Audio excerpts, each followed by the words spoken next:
오늘은 세 가지 명령이라는 제목으로 하나님 말씀을 증거하도록 하겠습니다.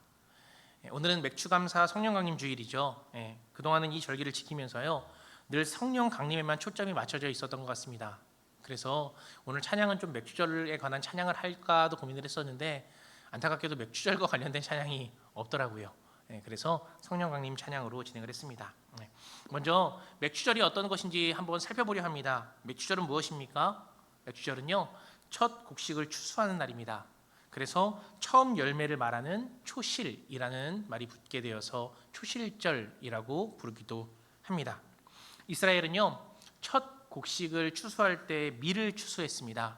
밀을 한자로 옮기면은 보리맥이라고 합니다. 안타깝게도 밀에 대한 한자는 없더라고요. 그러다 보니까 사실 보리를 추수하는 것은 아니지만 맥추절이라는 이름이 붙었던 것 같습니다. 첫 곡식 밀을 추수하는 날이라고 해서 맥추절이 되었다라는 거죠. 이것이 처음 기록된 구절이 있습니다. 그것이 출애굽기 23장 16절입니다. 띄워주시겠어요? 함께 읽도록 하겠습니다. 너희는 너희가 애써서 밭에 씨를 뿌려서 거둔 곡식의 첫 열매로 맥추절을 지켜야 한다. 또한 너희는 밭에서 애써 가꾼 것을 거두어들이는 한 해의 끝 무렵에 수장절을 지켜야 한다. 아멘. 수장절은 또 다른 절기이니 그것을 제외하고 본다면 너희는 너희가 애써서 밭에 씨를 뿌려서 거둔 곡식의 첫 열매로 무엇을 지켜야 한다고요? 맥추절을 지켜야 한다. 같은 말이지만 출애굽기 34장에는 조금 다르게 표현이 되어 있습니다. 같이 한번 읽어보겠습니다. 너희는 밀을 처음 거두어들일 때에는 칠칠절을 지키고 한 해가 끝날 때에는 수장절을 지켜야 한다. 아멘. 여기서 추수하는 곡식이 무엇이라고 딱 특정이 되어 있죠. 밀이라고 이야기를 합니다. 그런데 절기 이름이 맥추절이 아니라 뭐라고 나와 있어요? 칠칠절이라고 나와 있습니다. 사실이요, 이 맥추절이라는 이름에 또 다른 이름들이 있습니다. 그 이름들이 조금 전에 말씀드렸던 초실절, 그리고 또 무엇이에요? 칠칠절 있습니다. 그리고 하나가 더 있는데 오순절이라고 이야기하기도 합니다. 그렇게 부르는 이유가 레위기에 잘 설명이 되어 있는데요, 레위기 23장 15절과 16절입니다. 먼저 15절을 같이 읽어보겠습니다. 너희가 안식일 다음 날 곧 곡식단을 흔들어서 바친 그 날로부터 7주간을 꽉 차게 세고. 이 구절도 곡식단을 흔들어 바친 그날, 처음 열매를 바친 날인 초실절을 뜻합니다. 그로부터 몇 주간을 꽉 차게 세라고 나와 있습니까? 7주간입니다. 한 주는 며칠입니까? 7일이죠. 그래서 7주간이면 77에 49, 그래서 49일입니다. 그 49일을 바로 7일의 7주간이라고 해서 7 곱하기 7 해서 77절이라고 명합니다. 또 16절에 이렇게 기록되어 있습니다. 제가 한번 읽어드릴게요. 거기에다가 7번째 안식일 다음 날까지 더하면 꼭 50일이 될 것이다. 그때 너희는 핵곡식을 주에게 곡식 제물로 바쳐야 한다. 아멘. 77절은 49일입니다. 그 다음에 7번째 안식일까지 더하면 몇일이 돼요? 50일이 딱 되는 거죠. 그때 하나님이 핵곡식을 하나님께 바치라 라고 명령을 합니다. 혹시 한국에서 최초로 발간된 신문의 이름을 아십니까? 한성순보라고 합니다. 순보라고 했던 것은요, 순은 10일을 뜻하기 때문입니다. 즉 10일에 한 번씩 발행했기 때문에 순보가 된 것이죠. 7일에 7주 49일을 꽉 채운 다음에 하루를 더했으니 총 50일, 그래서 50, 그래서 오순절이 된 것입니다. 이 오순절 날에요, 신약시대에 굉장한 일이 벌어졌습니다. 알고 계시죠? 성령님께서 강림하셨던 사건, 성령님이 임하셨던 성령 강림 사건이 있었습니다. 그래서 보통 오순절을 성령 강림절이다 라고 이야기하기도 하는 거죠. 보통 교회들에서는요, 성령 강림절과 맥추감사주일을 따로 드리지만 저희는 이 연결고리로 인해서 함께 드리는 것이 더 의미가 있고 맞겠다라는 생각에 7월 첫째 주에 함께 맥추감사와 성령 강림주일을 같이 드리고 있습니다. 이제 맥추절의 뜻을 알겠습니까? 맥추절 또 다른 이름 뭐였죠? 처음 열매를 거둔다? 초실절입니다. 그리고 일주일에 7번 77절, 그리고 하루를 더해서 오순절, 거기에 신약 성경에 있는 성령 강림절까지 더해진 것을 바로 맥추절이라고 볼 수 있겠습니다. 그러면요, 이 맥추절에는 무엇을 해야 합니까? 본문 16절을 한 번 더 같이 보도록 하겠습니다. 본문 16절 함께 읽겠습니다. 모든 남자는 한 해 3번 무교절과 칠칠절과 초막절에 주 당신들의 하나님의 택하신 곳으로 가서 주님을 뵈어야 합니다. 그러나 빈손으로 주님을 뵈러 가서는 안 됩니다. 아멘. 여기서 모든 남자라고 이야기했던 것은 당시의 사회가 남성 위주의 사회였기 때문에 그렇습니다. 사실 이 모든 남자는요, 바꿔 말하면 이스라엘 민족은이라고 바꿔도 괜찮습니다.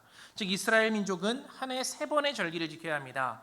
무교절과 칠칠절 그리고 초막절을 지켜야 합니다라는 겁니다. 우리는 여기서 칠칠절에 좀 포커싱을 하겠습니다. 왜냐하면 맥주절이 칠칠절이기 때문인 거죠.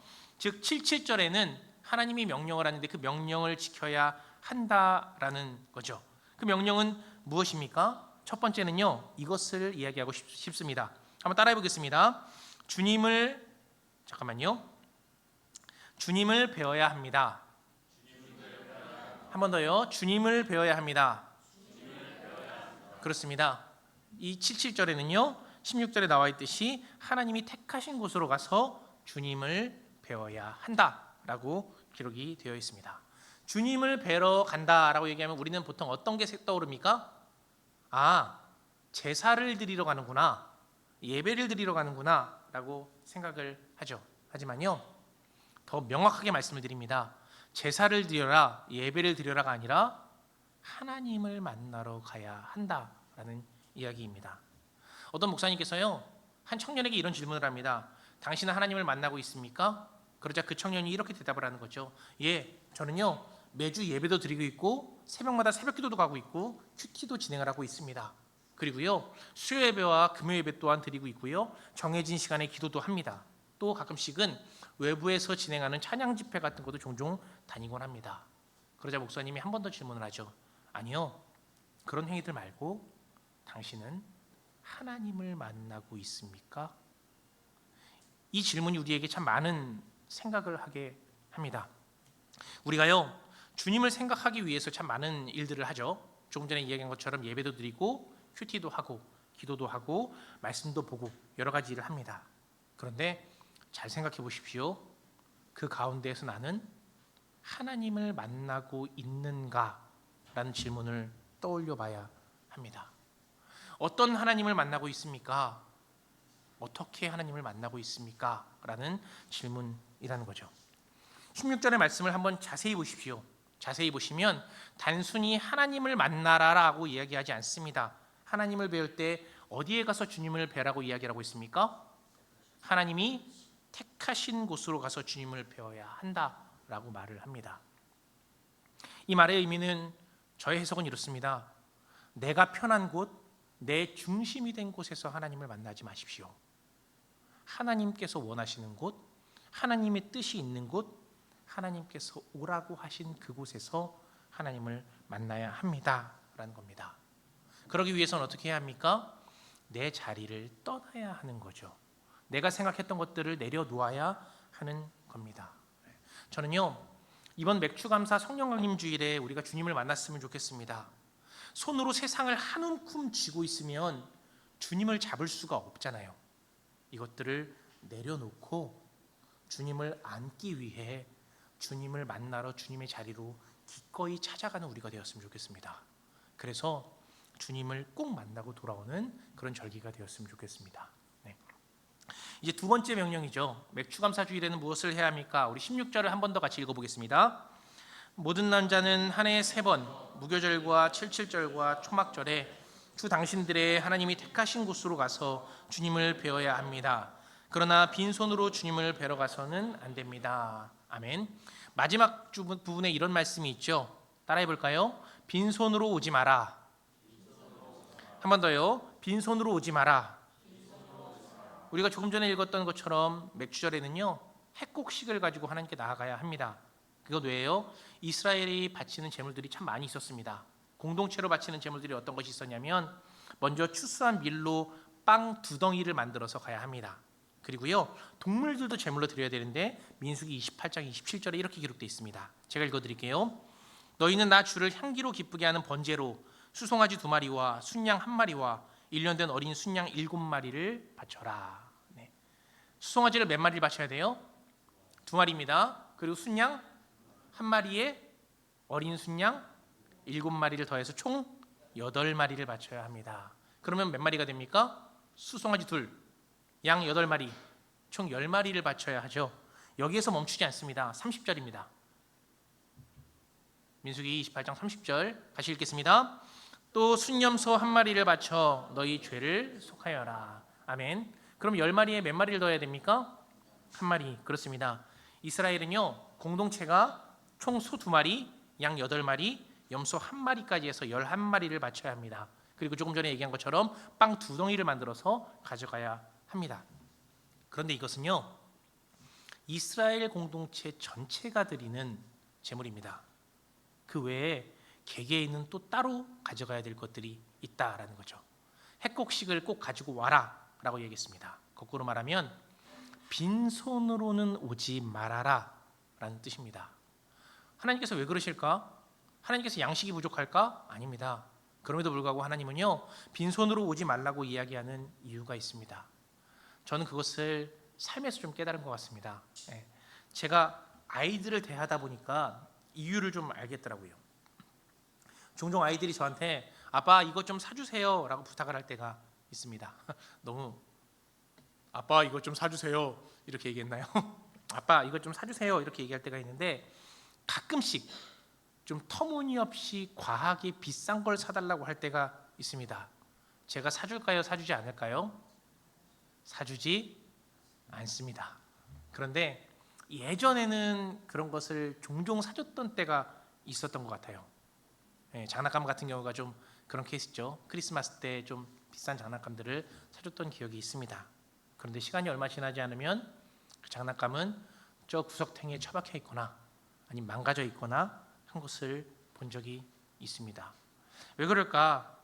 아마도 그것은요, 본인들의 노력으로 얻어진 것이 아니기 때문은 아닐까라는 생각을 합니다. 다르게 표현하면 고마운 것이 좀 덜 한 거죠. 이거는 일하는 근무지에서도 아마 마찬가지일 겁니다. 저도 직장 생활을 하면서 사람들 이렇게 보면 회사 돈으로 산 물건은 절대로 아끼지 않습니다. 그냥 대충 쓰다가 버리면 버리는 거고, 뭐 쓰다가 없어지면 없어지는 겁니다. 왜요? 내 돈 주고 산 게 아니잖아요. 그러니 그 물건의 소중함을 모르고 그냥 낭비가 되는 거죠. 그런데 한 작은 자영업체에서 그 물건을 아끼는 사람이 있습니다. 많지 않죠? 한 사람이 있습니다. 그 사람이 누구일까요? 예, 그렇죠. 그 자영업을 운영하는 사장님은 그 물건이 귀한 줄 압니다. 왜요? 내 돈 주고 산 거잖아요. 내 돈 주고 샀기 때문에 직원들은 그것이 귀한 줄 모르지만 사장은 귀한 줄 안다라는 겁니다.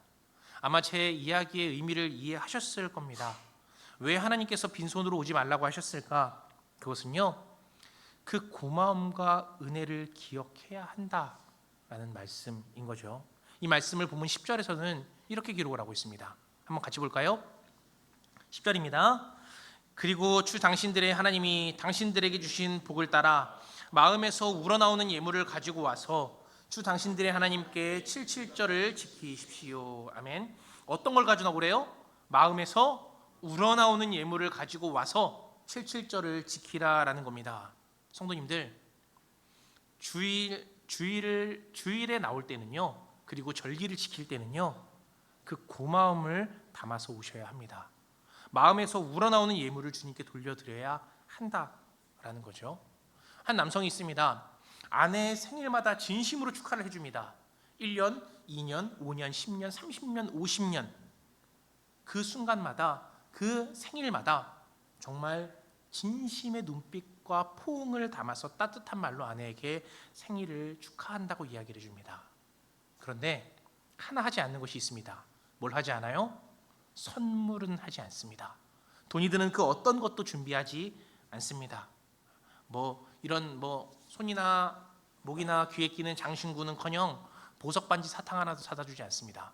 그러면 그 아내가 이 남자가 진짜로 사랑한다고 느낄 수 있겠습니까?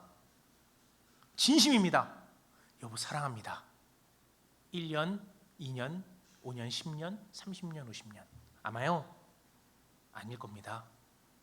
아내가 뭐라도 하나 다이소에서 2,000원짜리라도 하나 주워와 라는 이야기를 하지 않을까라는 생각을 합니다.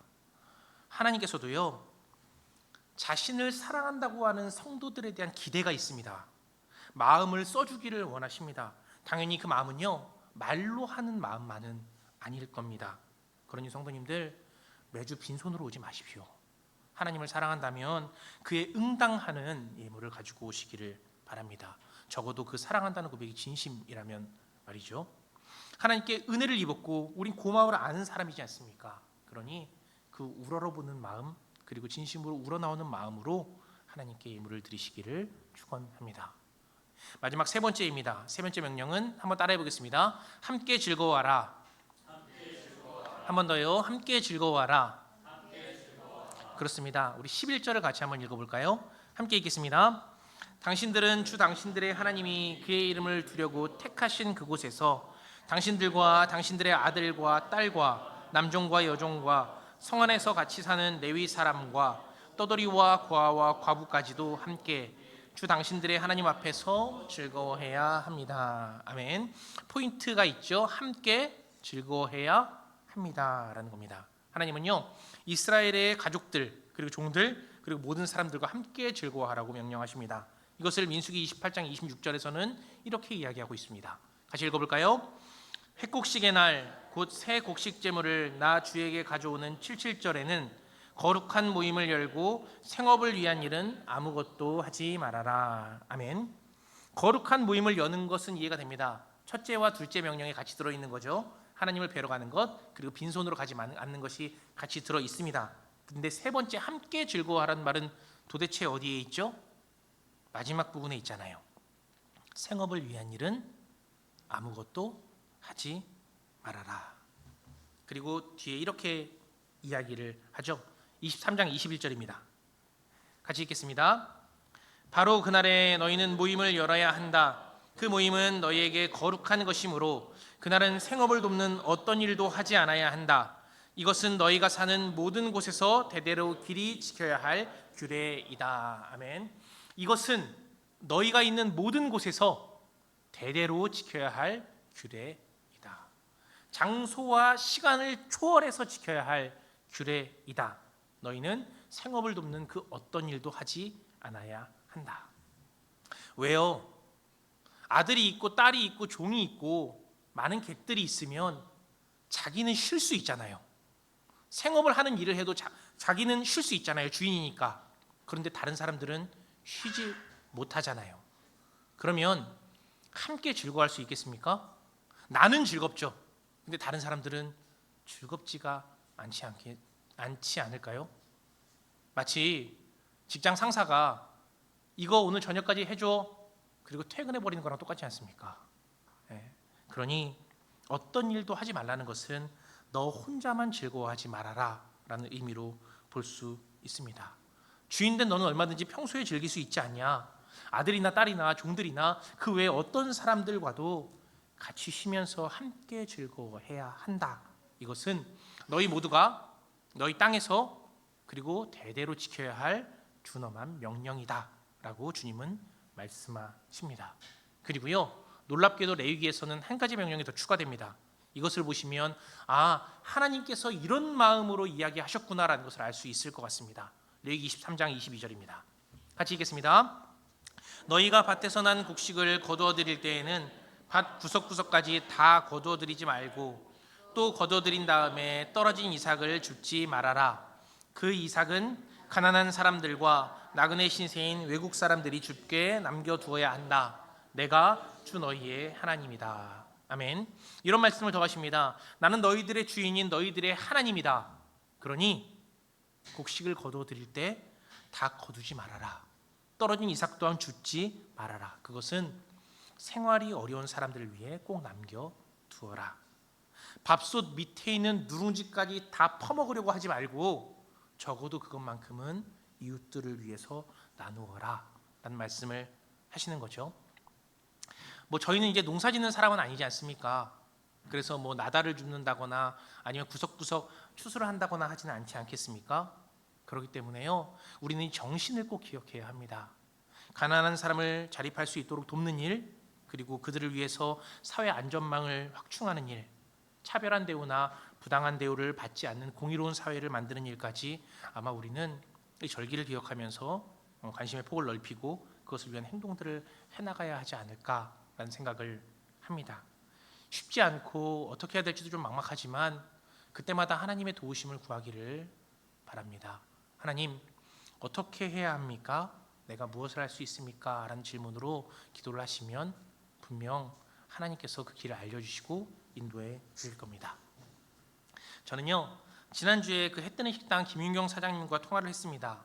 사장님께서요, 매년 초복이 되면 걱정을 하시는 게 있더라고요. 바로 닭값입니다. 사장님께서는 초복이 되면 닭을 180마리를 구입하신다고 하십니다. 보통 1인당 8,500원 정도를 잡으면 180마리면 153만 원이 나오더라고요. 그런데 복날은 하루가 아니지 않습니까? 초복, 중복, 말복, 그래서 삼복더위라고 이야기를 하잖아요.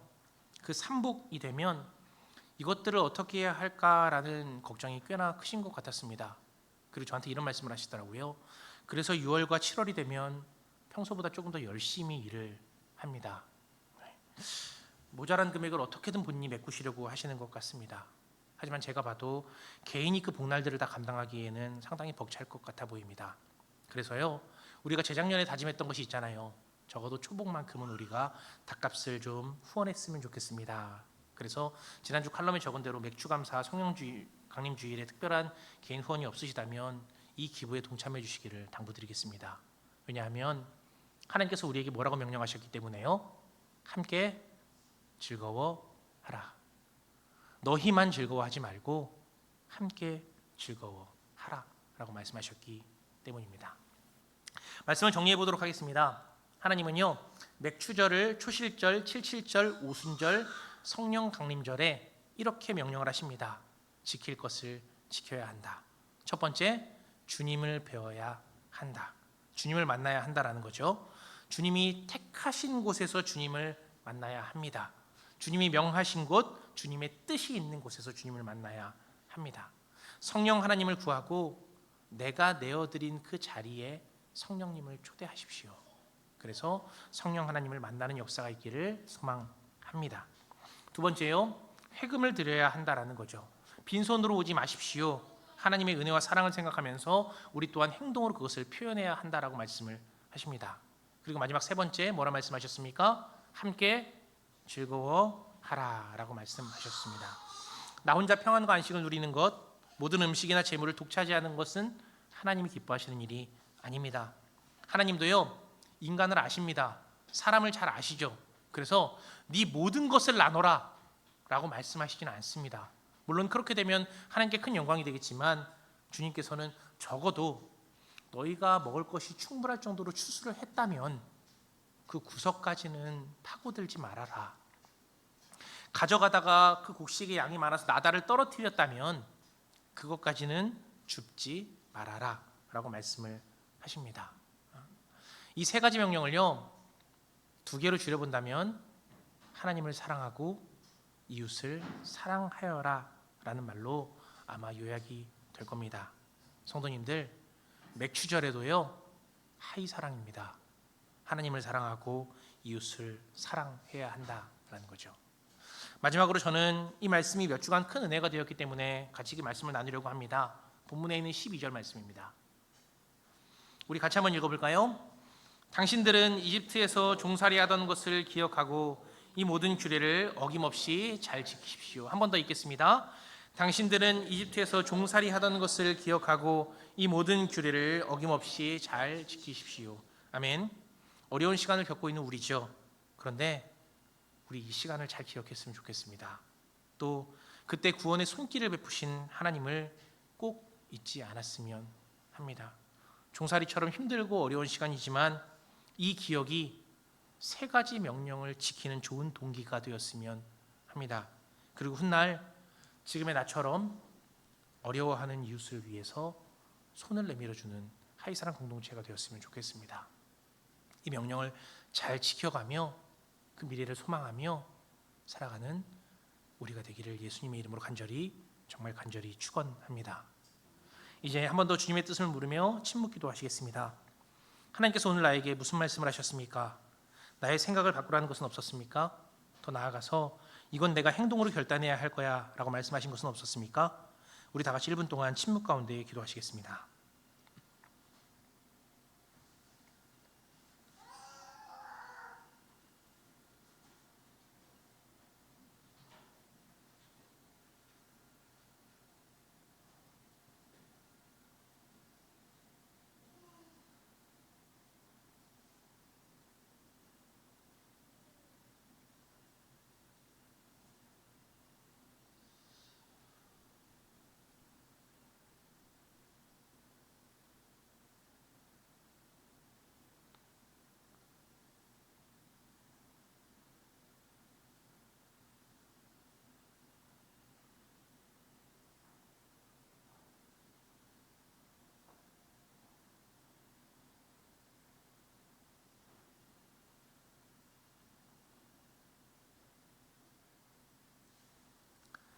맥추절을 지키라. 이는 내가 수고하여 밭에 뿌린 것의 첫 열매를 거둠이니라. 아멘. 하나님, 이 시간 맥추감사 성령강림 주일 예배는 끝나가지만 그 정신들은 우리의 삶 가운데 잘 살아남게 하여 주시옵소서. 내 위주가 아닌 주님이 택하신 곳에서 주님을 만나는 일, 그리고 주님의 은혜와 사랑, 그 구원의 감사의 예물을 돌려드리는 일, 이웃들과 함께 기뻐하고 즐거워하는 일, 이 세 가지 명령을 꼭 기억하여서 순종하게 하여 주시옵소서. 마지막 말씀에 나눴던 것처럼 어려움 가운데 살아가지만 고난으로 인도하신 하나님의 부르심을 잊지 않게 하시고 주님의 자녀라는 정체성을 가지고 나눔과 베푸는 삶으로 세워져가는 믿음 또한 허락해 주시옵소서. 그래서 훗날 같은 상황을 겪고 있는 누군가에게 우리의 삶이 위로와 공감이 되게 하여 주시옵소서. 오늘도 성령 하나님의 도우심을 기대합니다. 믿음이 없는 우리를 인도하실 줄 믿으며 살아계신 예수님의 이름으로 기도드립니다. 아멘.